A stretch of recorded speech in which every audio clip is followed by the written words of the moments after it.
How y'all doing today? My name is David Kajina, and in today's book review, I got another good book. Now this book is big in diameter, and is very thin in width, I believe. No, it's not width, but now this is a very good book. However, this book did take me a while to read. Pages were bigger and they were longer, and there were different sections to read every time.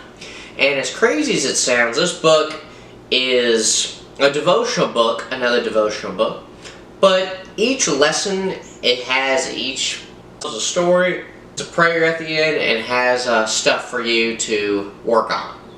So it starts off with a paragraph telling you what you're about to read, tells you a story of what you just read, and has a couple areas of things you can work on, and then has a prayer at the end.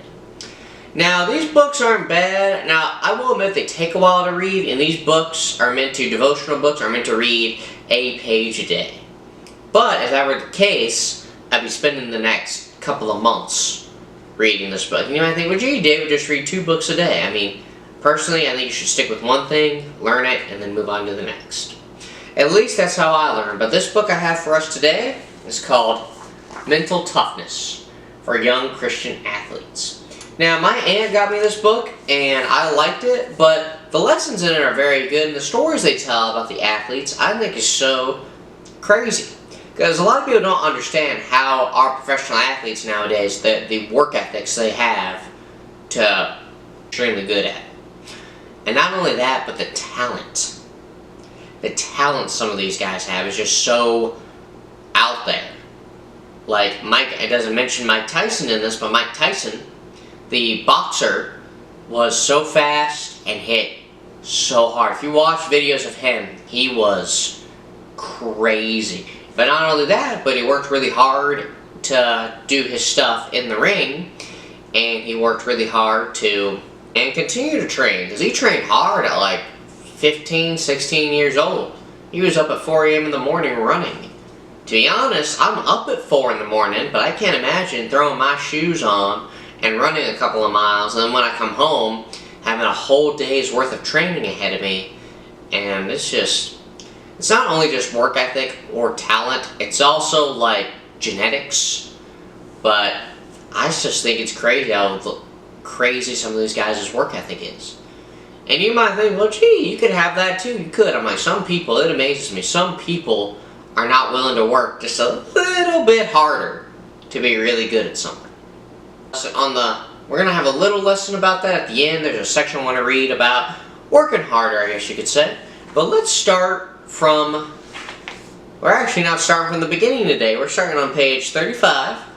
And this lesson is called Pressure is a Privilege. Day 36. Now, for pressure, for example, let me tell you something about pressure. This is true, but let me tell you, let me know in the comments what you think about how pressure is perceived and what I'm about to read to you. So listen to this. But I want you to reframe it. Let's talk about the moment the bottom of the 9th base is loaded. The final seconds on the clock, the match point. The world calls that moment pressure. And the world will tell you to be afraid of it. Your heart starts pounding, your palms get sweaty, and the fear of failure creeps in. But I want you to reframe it. Pressure is not a punishment, it is a privilege. You don't feel pressure when you're playing a meaningless game. You don't feel pressure when nothing is on the line. You only feel pressure when the moment is significant. Therefore, pressure is a sign that God has placed you in a position of consequence.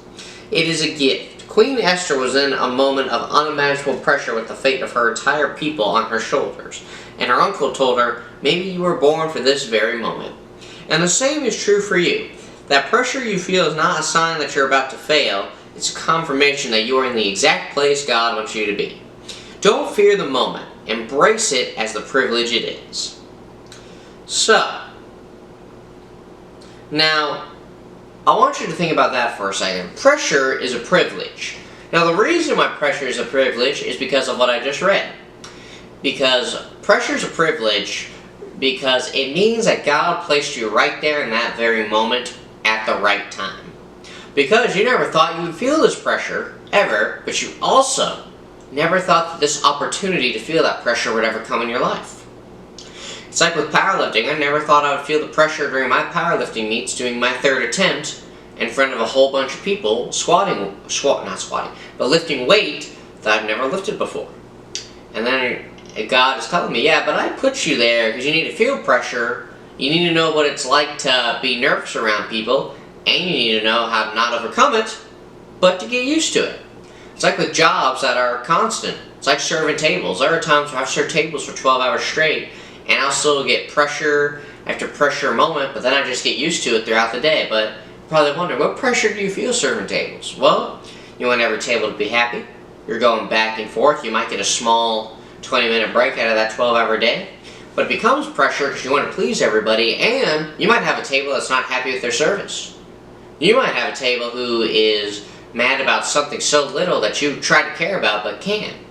And then when you're just like, wow, I'll look at the wait list, oh, I got tons and tons of people still wanting to eat, and you're feeling that pressure because not only are you frustrated, but you still have more to go. Used to it. Because when you start a business, when you pursue acting, when you do any athletic stuff in life, any like college football, professional football, UFC fighting, track, anything like that, you're going to feel pressure whether you like it or not. And that pressure comes when you seize the opportunity to be better or to improve yourself. Actually, that's the same thing. But when you seize the opportunity to improve yourself. So that's just something to think about right there. Pressure is a privilege. So remember that. And God put you in there to feel that pressure because He did it at the right exact time. He worked in you and you followed His plan, and this is where it got you. So think about that. Now the next section I have for you, it's another briefly different kind of section.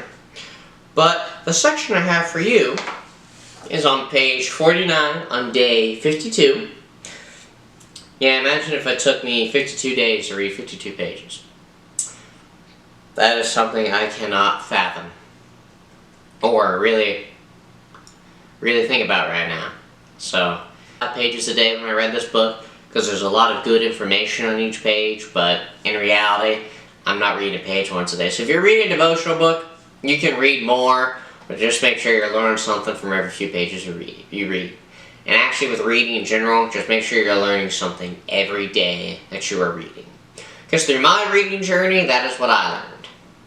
You need to learn every day about what you're doing. Not every day, but you need to learn something about what you're reading every day. Now, the thing that I have here is called Poison and Poison. Now listen to what I have to say here. This is also something interesting that I've never ever thought to talk to myself about or even think about when it came to this. So listen to this. Listen to this.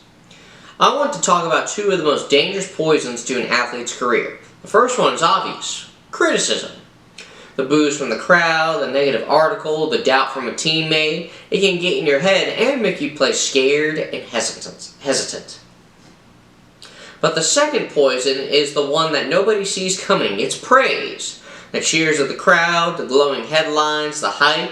Praise can be even more dangerous than criticism. It will make you soft. It will make you complacent. It will make you believe you've already arrived. Both praise and criticism are poison because they are both a distraction. They get you to take your eyes off your purpose and put them on the opinions of other people.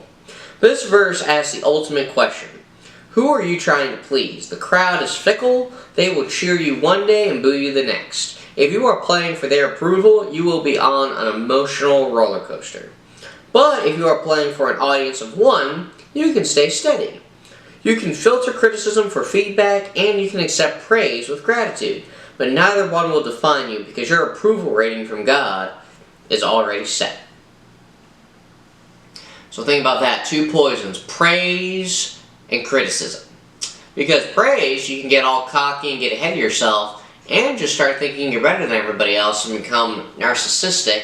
And that narcissism, you will just choose not to get better, you'll choose not to get along with your teammates, and get this, you might not even perform well. And criticism, no one likes criticism.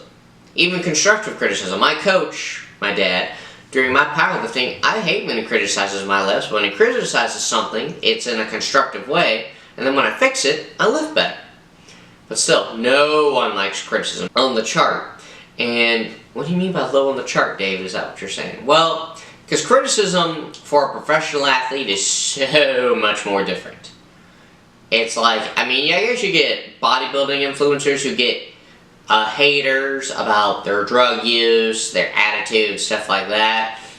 But that criticism they don't care about, because the comments that they probably get on their stuff, that makes them money. So in reality, they don't care. Also, the criticism they're getting is from people who probably don't bodybuild. But I guess the same thing goes with UFC fighters and professional football players and professional athletes in general. They all deal with criticism from people who do not do any of those sports or haven't even touched them. Because people criticize because they have nothing else to do with their life. And this is also a lesson. In life, if you are not happy or not happy with where you are at, you do not criticize people because it will not make you feel better. It is a mean thing to do, and you probably don't know what you're talking about, and the biggest thing is, or the biggest takeaway, is it will not make you feel better. Now, with praise, on the other hand, I love when people praise me for my strength. They tell me how good my physique looks. They tell me how powerlifting is a cool thing. That's great, and I eat it up, but I don't count on that every time I lift. So, for example, as a professional football player, they love praise, and they love the fans, they love the signing autographs, some of them even love the commercials, which is great, but a lot of them don't let it get to their head, as in that is not their goal to become super famous. Their goal is to perform well and be better at their job, playing football, every day. And some of them might be jerks, some of them might not do too well outside of the football industry, but in reality, their mindset is, I want to be better at my job every day, and I want to be a better person to whoever they are with at home. So their praise that they get does not get to their head. And the reason it can't get to your head is because when your head grows, people whose heads grow and they grow too much and get more ideas, and the ideas they're willing to pursue at whatever means necessary, not only will affect other people, but it'll make you dangerous. And you might think, well, who doesn't want to be dangerous? But I'm like, but dangerous as in you will not think well, you do not care if others get hurt, and your whole world will revolve around you. You are not the center of your own universe. God is. And think of what I just read at the end. Because your approval rating from God is already set. So God has already has his approval of you. Now He's going to love you either way, but whatever you're good at, wherever He's placed you in life, He approves it, and you're there for a reason. And to be honest, I lay that on thick because that's huge. Because some people who hate their lives or think their lives are so horrible, when in reality it's pretty normal with where they're at in life. God puts you there for a reason. And He puts you there because He's like, you know what? He put you there because He wanted to show you that, hey, this is not my plan for you, and I want to show you how much you do not like your life. And that's how you should view it. Because you have to follow God's plan, not your plan. Now, your plan, you might have your own plans, but in reality, God's plan is the one that matters. And you might think, well, how do I know to follow God's plan? Well, you pray. You ask Him for things, even though we all don't deserve it. But you pray, and you just do things that you think feel are right. Because as much as I want to be a professional bodybuilder and win Mr. Olympia, that's probably not going to happen. And you might think, well, not with that attitude. I'm like, yeah, but I'm not willing to do hard, heavy eating, the training. I'm just not willing to do it. I'd rather be a powerlifter than a bodybuilder. Now, the other thing, both praise and criticism are poison because they are both a distraction. Think of how distracted you get when people are criticizing you. Sometimes it's even hard to listen. Think of how distracted you get when people are praising you. When people praise you, you're just like, wow, this is awesome. But you think about it so much, you don't think of what you can improve on. With criticism, you don't think about what they're saying because you don't want to listen. So do not be distracted by criticism and praise. Because as crazy as it sounds, it's a huge distraction. It is a massive distraction, but most of all, it is a dangerous distraction. So think about that. Alright, now the third and final thing that I have in this book is about the extra mile the thing people say when you do more than what you're told. But I like how the author views the extra mile. But I want you to listen to what he says about doing the extra mile. This is on day 92 of the devotional. So listen to this. A good player does what is required of them. They show up on time, they run the required number of sprints, they finish the required reps in the weight room, they go the first mile, and there is nothing wrong with that. But a champion, a leader, a person who is competing for a higher purpose understands the power of the second mile. He was talking to people living under Roman occupation.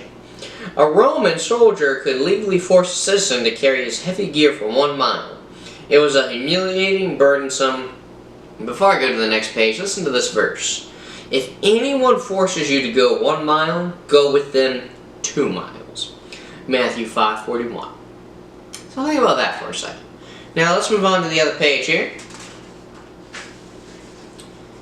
Task. Jesus' command to go a second mile was radical. It was a command to take a requirement and return it into a choice. To take an act of submission and turn it into an act of service. The coach determines the first mile, you determine the second. The first mile is the scheduled practice. The second mile is the extra shots you take after. The first mile is the required workout. The second mile is the stretching you do on your own at night. The first mile makes you a good teammate. The second mile, the one you aren't required to travel, is where you become a champion.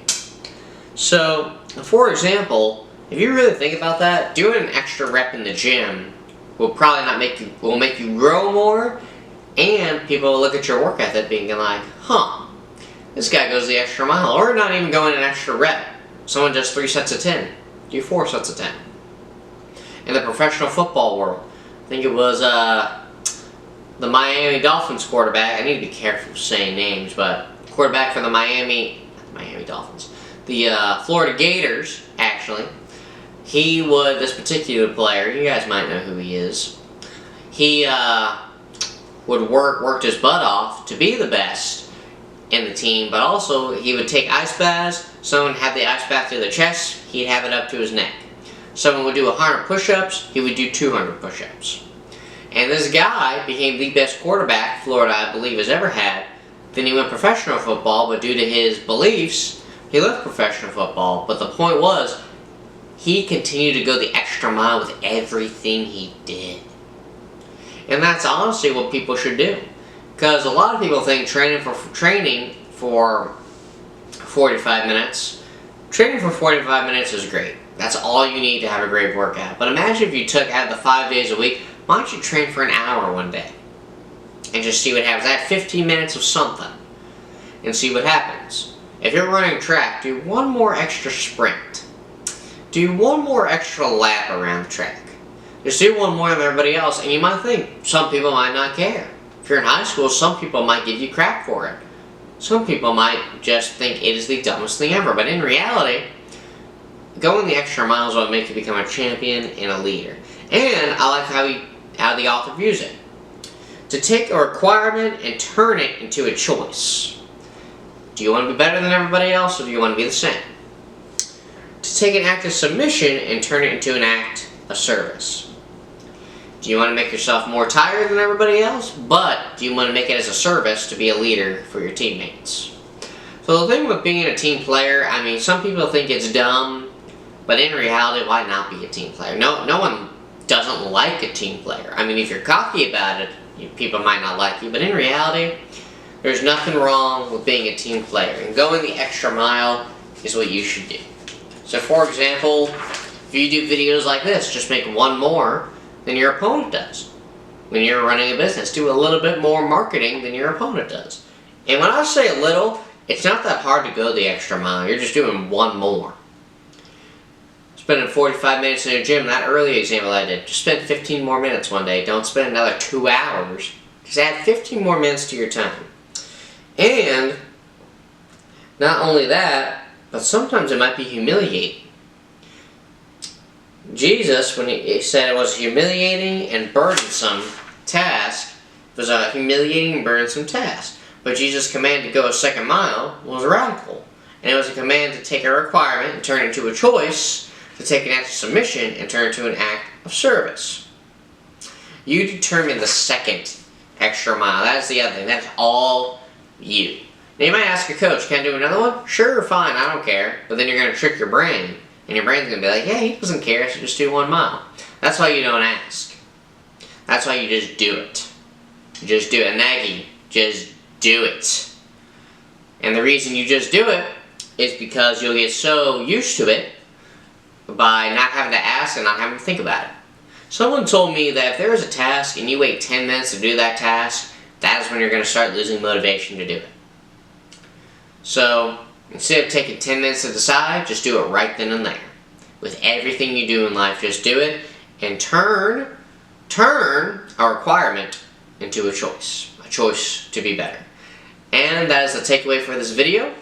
The takeaway for this video is to not only, well, obviously make good choices, but turn a requirement into a choice. Go the extra mile and work just a little bit harder. Just work a little bit harder. So overall, I really like this book. I like all the books that I read, but this one particularly, 4 or 5 pages a day. But you can read this book once a day, or you can read 1 page and then go to your actual reading of the day.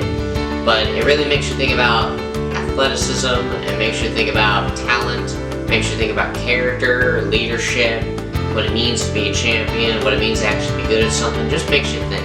And to be honest, I kind of like thinking. I really do. But this was a very, very good book. Remember, work harder a little bit today. I think it's in the Navy SEAL. I think this is a Navy SEAL saying, the only easy day was yesterday. And that is true. But I like to say something like this: work a little harder than you did yesterday. Just work a little bit harder than you did yesterday. I want to thank you all for watching. I'm filming this on New Year's Eve, so Happy New Year to everyone. I hope you follow your New Year's resolutions, and I hope you start 2026 great. I hope you start off 2026 great, and start off by working a little bit harder. Thank you all for watching, and you all have a great New Year and a great day.